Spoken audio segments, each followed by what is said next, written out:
Olá, o programa É Gente começa hoje de um jeito muito especial, falando de irmãos, de amigos, eles que vieram para o Brasil e trouxeram saúde. Eu falo de um cubano, Handry Torres. Olá, Handry. Olá, Walter. É um prazer estar aqui com vocês. Olá a todos vocês que estão assistindo também ao programa no dia de hoje. Sabemos que Cuba é um país alegre, com belezas naturais riquíssimas. Fala um pouquinho disso pra gente. Cuba é uma pequena ilha que está ubicada no centro do Mar Caribe. Uma ilha que, pela extensão, é do tamanho do estado mais pequeno no Brasil. É uma população muito pequena também, 11 milhões de habitantes. Como você bem falou, as pessoas lá na ilha são pessoas muito animadas, muito divertidas. Tem um carisma muito similar ao brasileiro.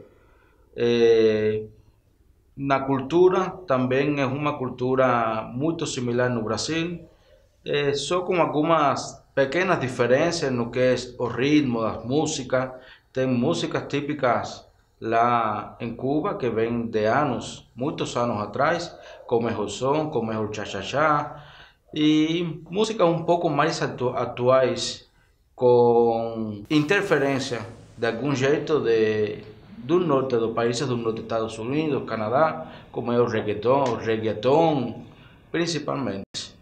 Vários brasileiros já escolheram Cuba para os seus clipes, que é um lugar onde a gente percebe que o povo é extremamente dançante.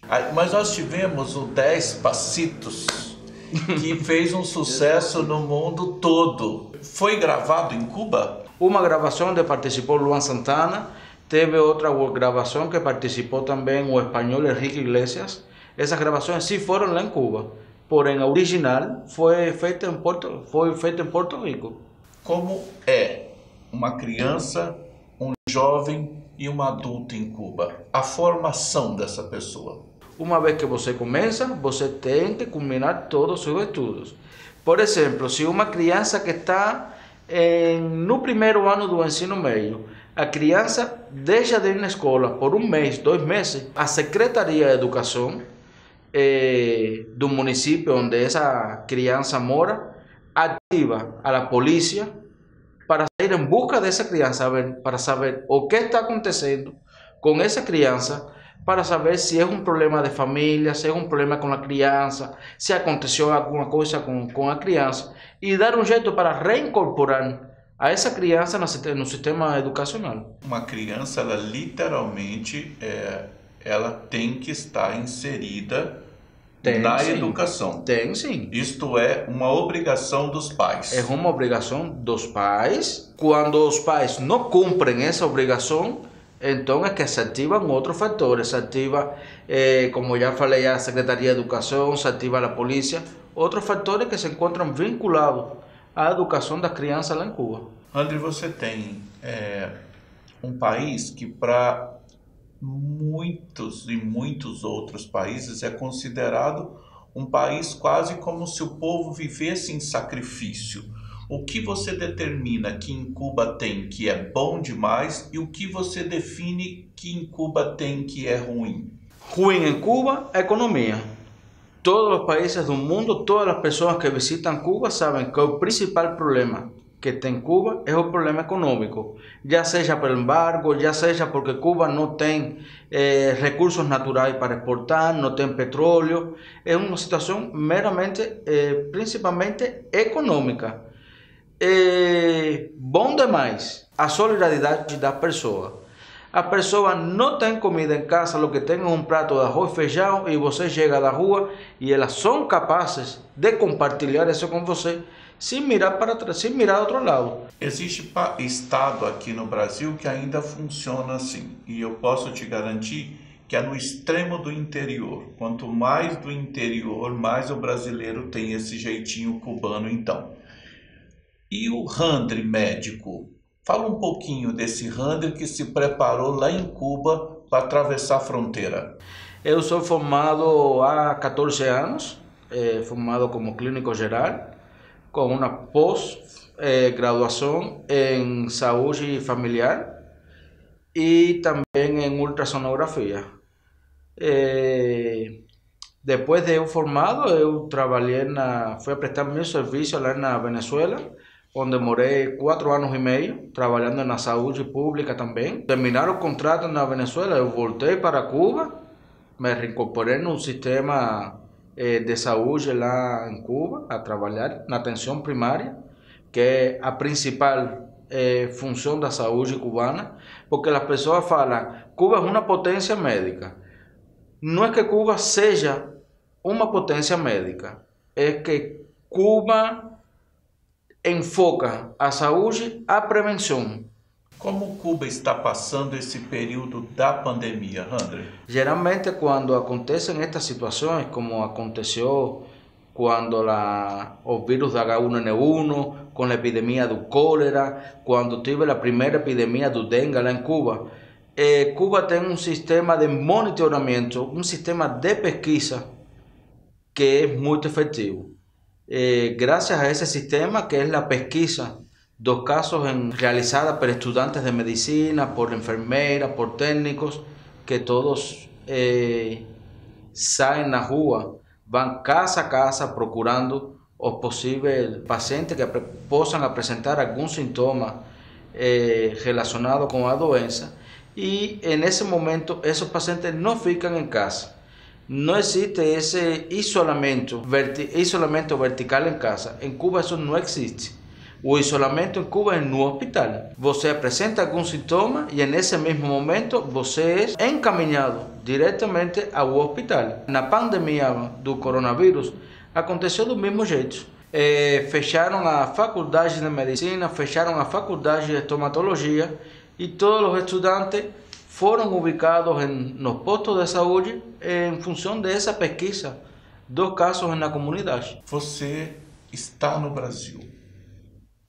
Você tem a dimensão, porque Cuba é uma ilha, é mais fácil de cuidar, ou você acredita que se aplicasse essa mesma forma no Brasil, fosse mais eficaz? Cada país tem suas características. É verdade que o Brasil é um país muito grande, porém eu acho que se houvessem tomado essa medida, a repercussão da pandemia hubiese sido um pouco melhor. Porque aqui tem muito pessoal no sistema de saúde que podem usar em função dessa atividade. Por exemplo, a missão cidadã que estão fazendo na praça, em várias praças aqui na cidade. Essa missão cidadã, se essa missão houvesse começado nos primeiros dias da pandemia, e não como que o paciente for a se consultar se apresentar algum sintoma, não. Se essa missão houvesse ido em casa dos pacientes, eu acredito também que a repercussão houvesse sido muito melhor.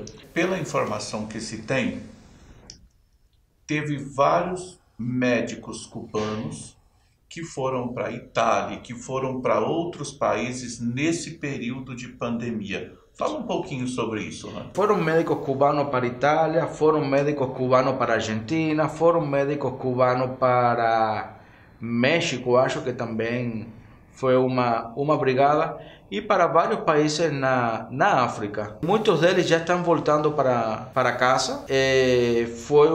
Tiveram um resultado muito bom na luta contra o coronavírus nos países onde eles trabalharam. Muitos deles trabalharam na primeira linha, assim, na linha de frente do combate do coronavírus, e outro grupo trabalharam uma segunda linha, é decir, no atendimento de doenças crônicas, hipertensão, diabetes, asma, para lograr uma compensação dessas doenças, para também ajudar no impacto, um menor impacto da pandemia. Quando entrou o governo do Bolsonaro, nós sabemos que o contrato com Mais Médico naquele momento foi encerrado ou foi refeito.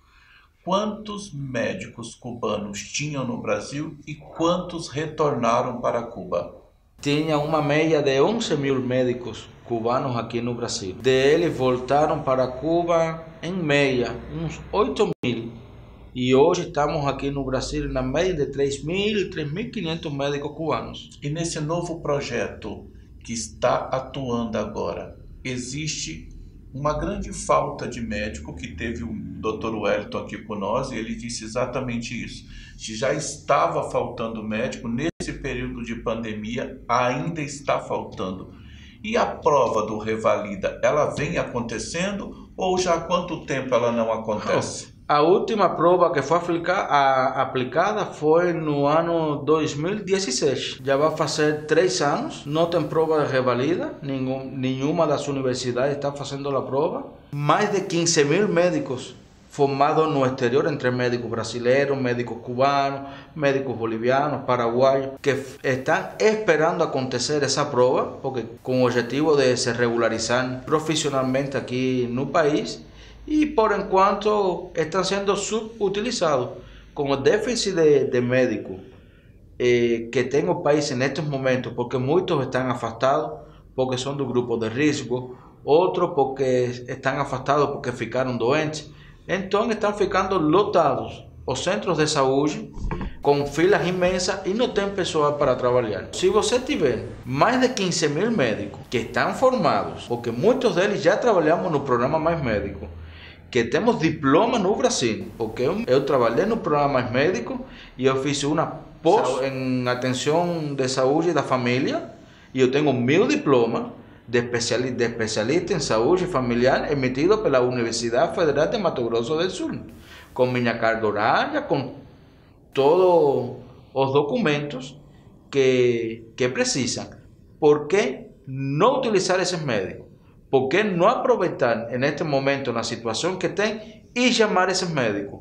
Ou por que não fazer a prova de revalida? Por que não fazer acontecer essa prova? Então, é uma grande incógnita. Rander, eu queria que você falasse para nós do tratamento com ozônio, que é uma coisa que em Cuba já se tem há muitos anos e que agora no Brasil está chegando e está chegando para ficar. Fala um pouquinho para nós. O tratamento com ozônio. O ozônio é um gás, como todos conhecemos, a capa de ozônio da atmosfera, que foi descoberta uma gama de características. Tem propriedades anti-inflamatórias, analgésicas. Na estética hoje em dia também se está usando muito na queda de cabelo. Foi descoberto na Segunda Guerra Mundial. E desde esse momento começaram a aparecer estudos, cada dia com uma nova propriedade, uma nova característica do gás. E bom, ele foi já regularizado nos países europeus.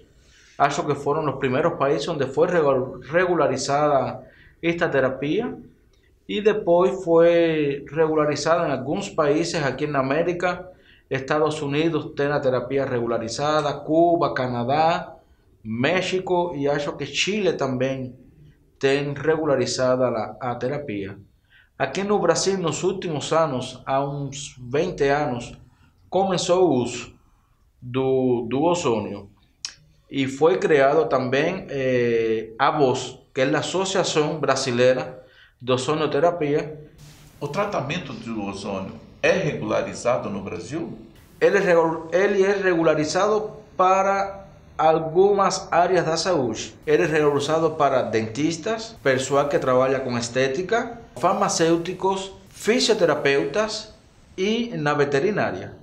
Fora dessas áreas, não é regularizado. Eu tenho LER no braço e eu fiz o tratamento com ozônio, que de tudo que eu fiz foi o que mais me trouxe um resultado positivo. Então eu sou uma pessoa que digo para você que eu indicaria o ozônio no tratamento.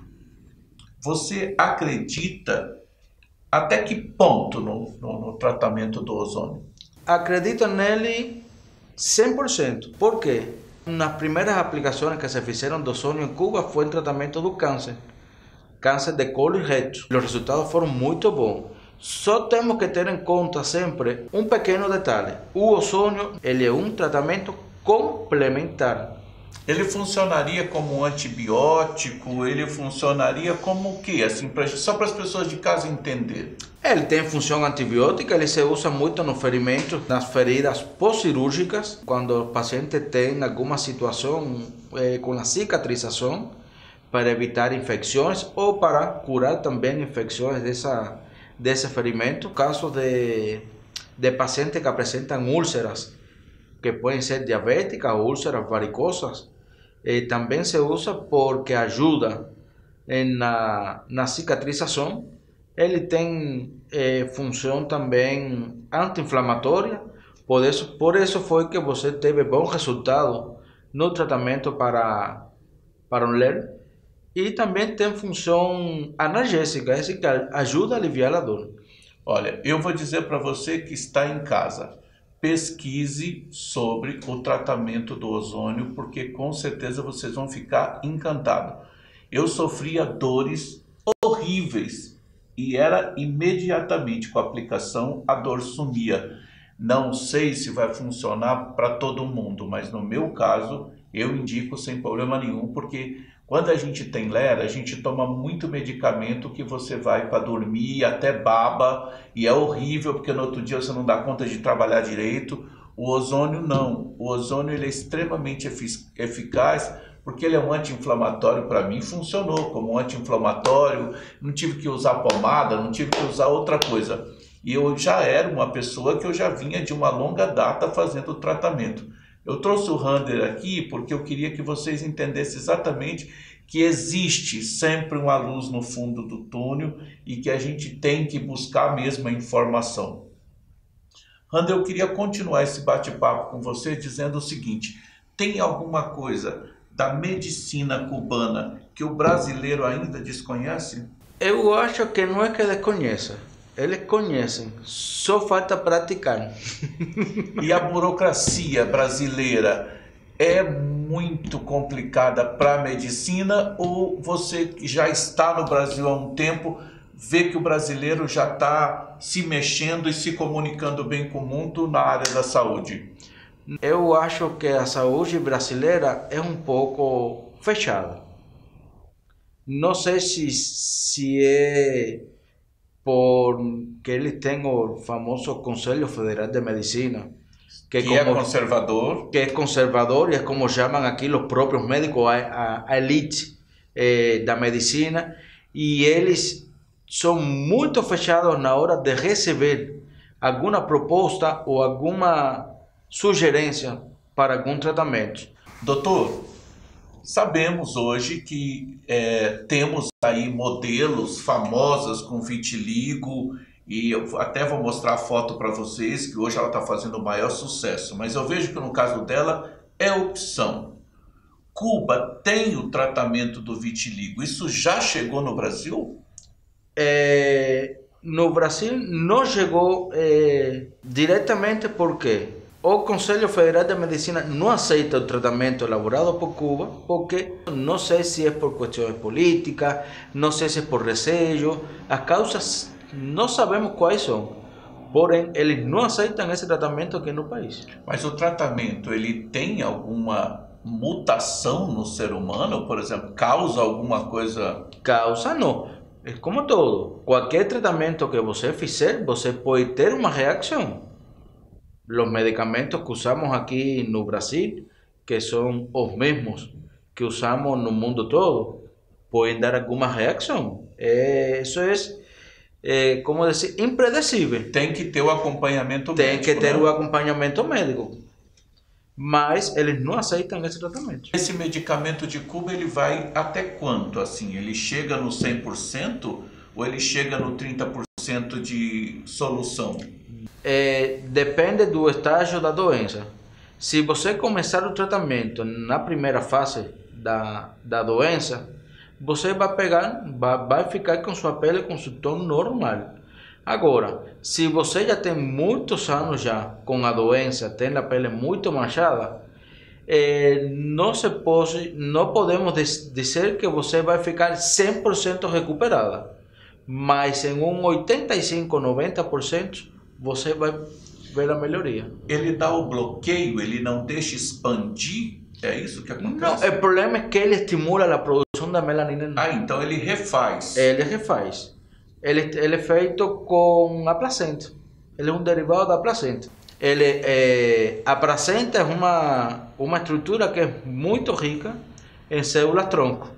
E então, graças a essas propriedades dela, eles extraem essas células tronco e ajudam na produção de um medicamento que é a melagenina, é o nome dela. Cuba recebe milhões do turismo, porque lá é lindo pra caramba. E Cuba, na verdade, tem os seus carros que são da década de 60. Este foi o período auge de Cuba? Bom, Cuba teve seus períodos de auge, teve seus períodos de baixa. Cuba oscila muito, por falar assim. No começo, quando Fidel chegou no poder no ano 59, Cuba era conhecida como uma Miami, como uma Nova York, no Caribe, porque tinha muitos cassinos, tinha muitos bares, tinha toda essa vida de neoyorquino. Quando Fidel chegou no poder, ele começou a fechar toda essa estrutura capitalista, por llamarla assim, porque ele tinha dentro de seu projeto de país, ele queria encaminhar o país hacia o socialismo.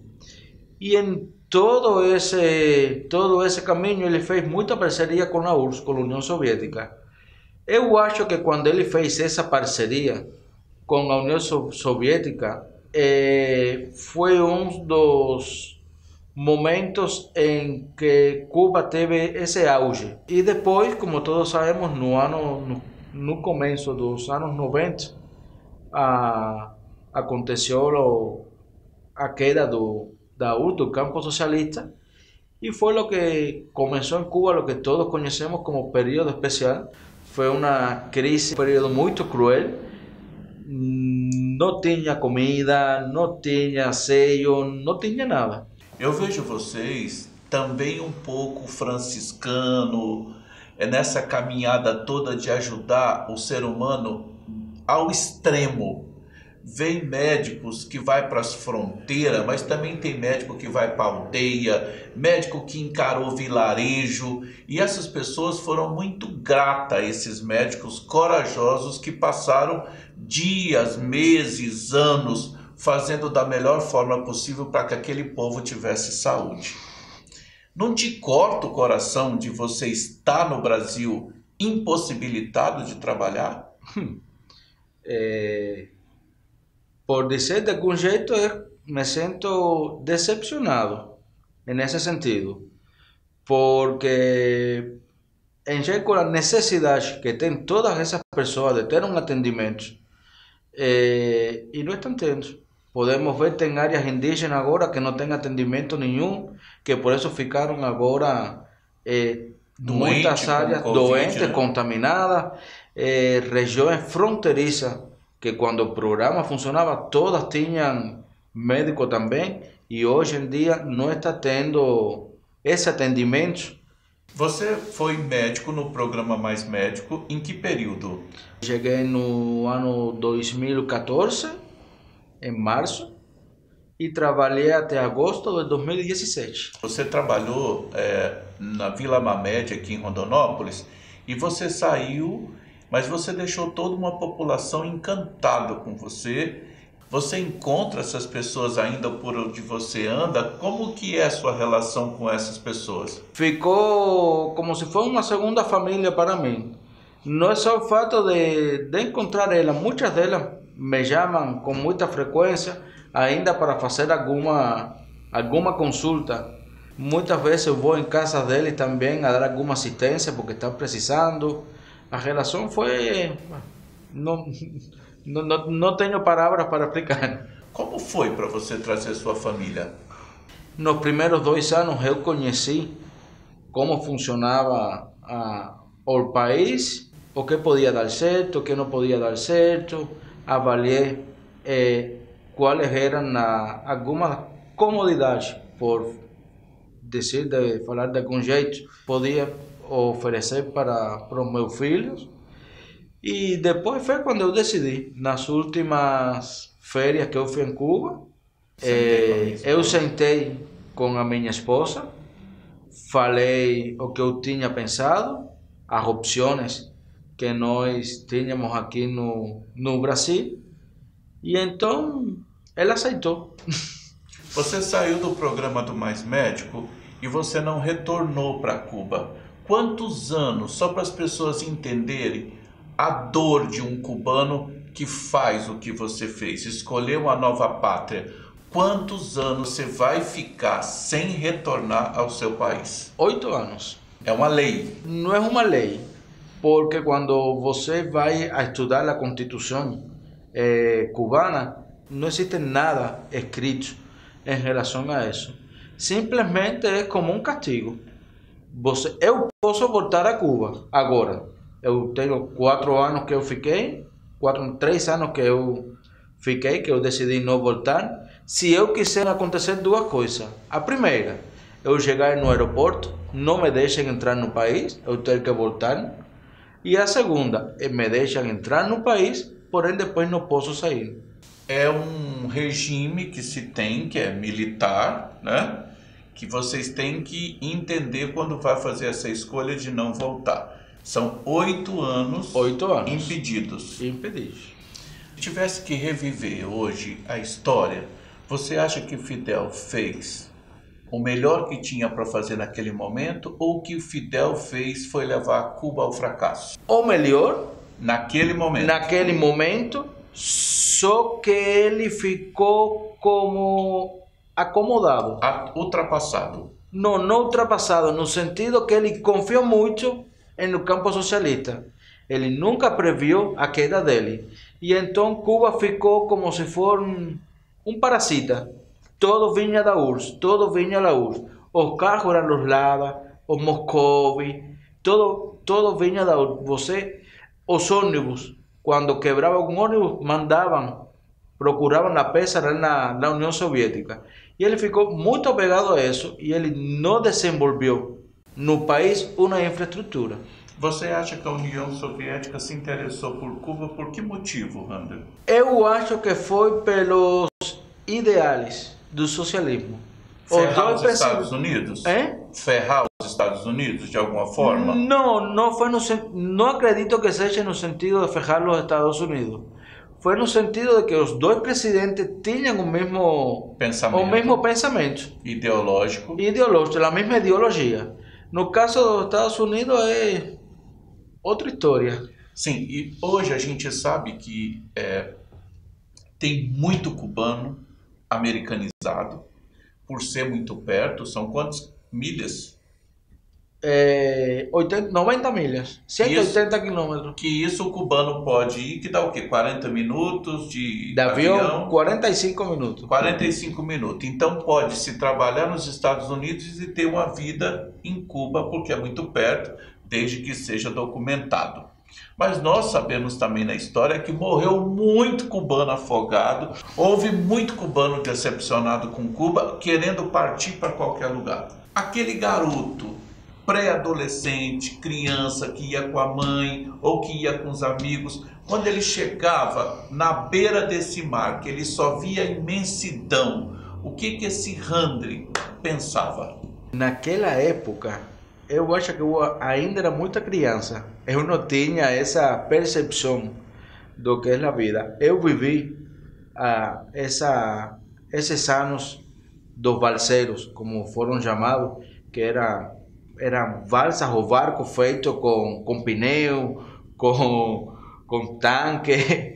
E muitas vezes eu estava na praia com a minha família, passando um dia de praia, e chegavam, jogavam o barco no mar e saíam 50, 60 pessoas em um barco que muitas vezes não chegava a 1 quilômetro e você chegava de longe, que todos ficavam no mar porque o barco desarmava por completo.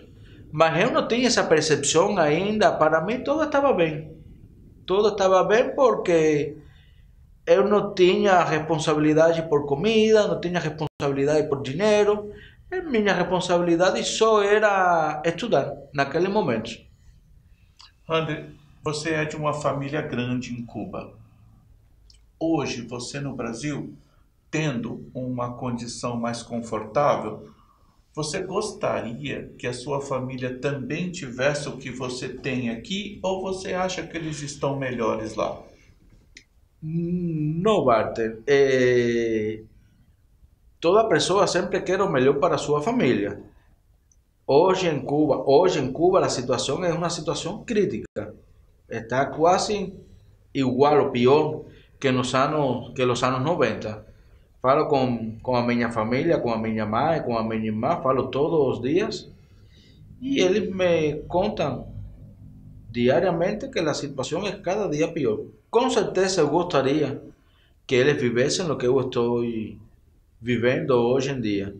Ou eu poder dar um pouco do que eu tenho, dar para eles. Mas no caso da minha irmã, que ainda é jovem, eu gostaria sim. Na minha mãe tem muitos problemas de saúde. Já minha avó também é uma pessoa bem idosa, também tem seus problemas de saúde. E vou ser sincero para você, com todos os problemas que tem Cuba, que são problemas econômicos principalmente, ainda assim, eu prefiro nesse ponto de saúde eles ficarem lá que aqui. Estão mais assistidos, Está né? mais assistido, em certa medida. Tem déficit de medicamento, está faltando muito medicamento nestes dias, mas são pequenas coisas que podemos resolver no dia a dia. Mas assistência médica, com certeza, eles vão ter.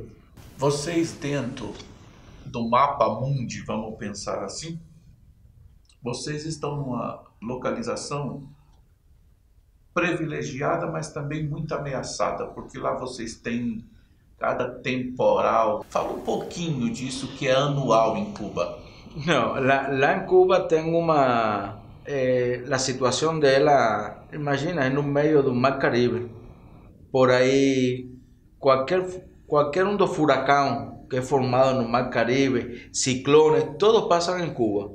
No ano, anualmente, todos os anos em Cuba passam por Cuba ou perto, que em certa medida afetam o país de 2 a 3 furacões ou ciclones. E então isso tem uma repercussão também desde o ponto de vista econômico. Muitas pessoas perdem casa, muitas empresas também perdem estrutura e indiretamente repercute tem uma repercussão grande na economia.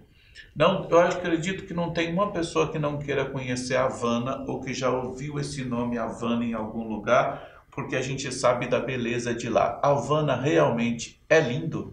Para os olhos de algumas pessoas é uma cidade muito linda.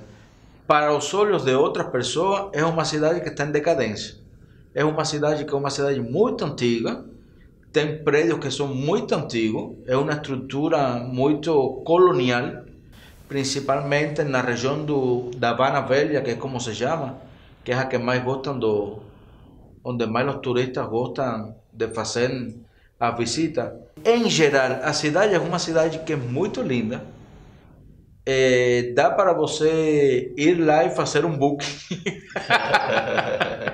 Gente, deixa eu falar uma coisa para vocês, sério.